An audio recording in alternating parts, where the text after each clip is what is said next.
Tension ஆகிறாரு. எத்தனை வாட்டி உனக்கு சொல்கிறது, எனக்காக வெயிட் பண்ணாது, நீ சாப்பிடுன்னு சொல்லிட்டு என்ன ஓவராக பண்ணிட்டு இருக்க அப்படின்னு சொல்லிட்டு கேட்குறாரு. நான் என்ன பண்ணிட்டேன்னு சொல்லிட்டு இப்படி கத்துறீங்க அப்படின்றாங்க. வேறு என்ன பண்ணுறது, இந்த டைமுக்கு உன்னை யார் சாப்பிட சொன்னது, லேட் நைட்டில் சாப்பிட்டா ஆகாதுன்னு உனக்கு தெரியாதா, நான் எப்படி போனால் உங்களுக்கு என்ன வந்தது, நீங்கள் தான் வெளியே சாப்பிட்டு வந்துட்டீங்கல்ல, உங்களுக்கு தான் என்னை பற்றி கவலை இல்லை. இங்கே பார், கவலை இல்லை, கவலை இருக்கலாம் கிடையாது, உன் வேலை என்ன, உன்னோட சாப்பாடு நீ சாப்பிடு, தேவையில்லாமல் எனக்காக வெயிட் பண்ணுற வேலை வச்சுக்காத. இங்கே பார், நீ வேணா என்னை புருஷனாக நினச்சிட்டு இருக்கலாம், ஆனால் நான் இக்கா இருக்கட்டும் உன்னை ஏற்றுக்க மாட்டேன்னு உனக்கே தெரியும். தேவையில்லாமலாம் இந்த மாதிரி இமேஜின் பண்ணிவிட்டு உன் இஷ்யூக்கு நடந்துட்டு ஏன்னா நல்லா இருக்காது சொல்லிட்டு அப்படின்றாங்க. அதை கேட்டு எவ்வளோ செம்மையாக டென்ஷன் ஆகிடுறாங்க. அடுத்து இங்கே என்ன பண்ணுறாங்க, நம்ம நர்மதா ஸ்கூலுக்கு கிளம்பலையா அப்படி சொல்லிட்டு கேட்குறாங்க எல்லாரும். கிளம்பணும் அப்படி சொல்லிட்டு இருக்கும்போது திடீர்னு நர்மதா ஐயோ எனக்கு வயிறு வலிக்குது அப்படி சொல்லிட்டு பயமாக கத்துறாங்க. உனக்கு எல்லாரும் ஒன்றும் புரியாமல் என்ன ஆச்சு அப்படி சொல்லிட்டு சொன்னோன்னா அக்கா அப்படி சொல்லிட்டு அவங்க அக்காவை கூட்டிகிட்டு போகிறாங்க.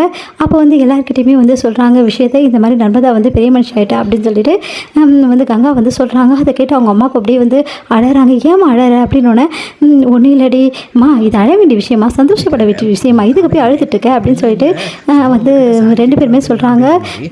கங்காவும் காவேரியும். அதை கேட்டு இல்லடி உன் அப்பாவும் இல்லை, அப்போல்லாம் உன் அப்பா இருப்பார், எல்லா பொண்ணுங்களுக்குமே தைரியமாக இருக்கும், அவர் எனக்கு எல்லாத்துக்கும் சொல்லுவார், என் பொண்ணுங்க சிங்கம் மாதிரின்னுவார். ஆனால் இப்போ இந்த பிள்ளை இந்த மாதிரி ஆயிருக்கும்போது உங்கள் அப்பா இல்லையடி அப்படி சொல்லிட்டு வருத்தப்படுறாங்க. அதெல்லாம் ஒன்றும் இல்லை, எல்லாம் சரியாயிடும், ஏன் சரதா இப்பெல்லாம் ஃபீல் பண்ணுற, ஒன்றும் இல்லை, இங்கே பாருங்கடி தண்ணி ஊற்றணும், எல்லாருக்கும் போய் சொல்லிட்டு வாங்கம்மா, எங்களுக்கு யாருமே தெரியாது இங்கே அப்படின்னு சொல்லிட்டு பாட்டிக்கிட்ட சொல்கிறாங்க.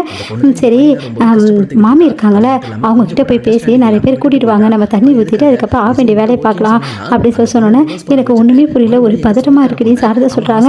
அதுக்கு அவங்க மாமியார் அதெல்லாம் ஒன்றும் இல்லை பார்த்துக்கலாண்டி அப்படின்னு சொல்லிட்டு சமாதானப்படுத்துகிறாங்க. அடுத்து எங்கள் மாமிக்கிட்ட இந்த மாதிரி பெரிய மனுஷன் ஆன விஷயத்த நம்ம தான் ஆன விஷயத்த சொல்கிறாங்க.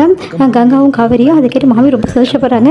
எங்கள் வீட்டுக்கு ருதுவா இருக்கா, எவ்வளோ நல்ல விஷயம் அப்படின்னு சொல்கிறாங்க.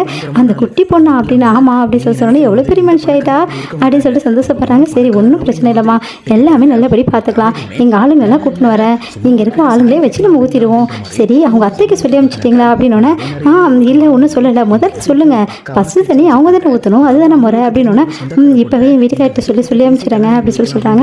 ரொம்ப நன்றி மாமி, நீங்கள் இவ்வளோ ஹெல்ப் பண்ணுவீங்க நினச்சி பார்க்கல, இதில் எனக்கு மனுஷாளுக்கு ஒத்தாச்சு, அது கூட பண்ண முடியாது என்னால் அப்படின்னு மாமி சொல்கிறாங்க. ரெண்டு பேரும் சந்தோஷப்படுறாங்க.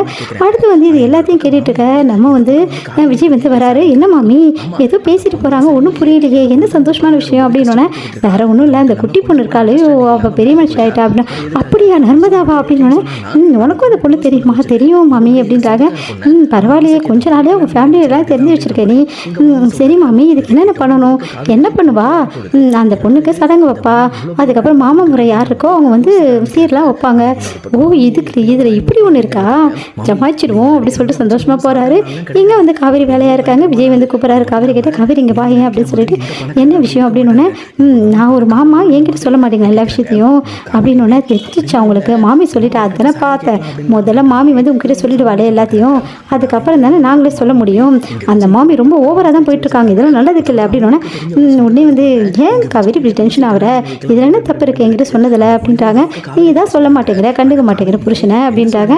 அதை கேட்டுட்டு சரி இப்போ என்ன பிரச்சனை உங்களுக்கு, ஆமாம் இப்போ என்ன அப்படின்றாங்க. சரி என்ன சடங்கெல்லாம் வைக்க போகிறீங்க, உங்களுக்கு எப்படி அதெல்லாம் தெரியும், எல்லாம் மாமி தான் சொன்னா, அந்த மாமி ஒன்று கூட வைக்க மாட்டாங்களா, எல்லாத்தையும் உங்ககிட்ட சொல்லிட்டு இருக்காங்க, இப்போ என்ன அதுக்கு அப்படின்னோடனே இங்கே பார்க்காவேரி இந்த ஃபங்க்ஷனில்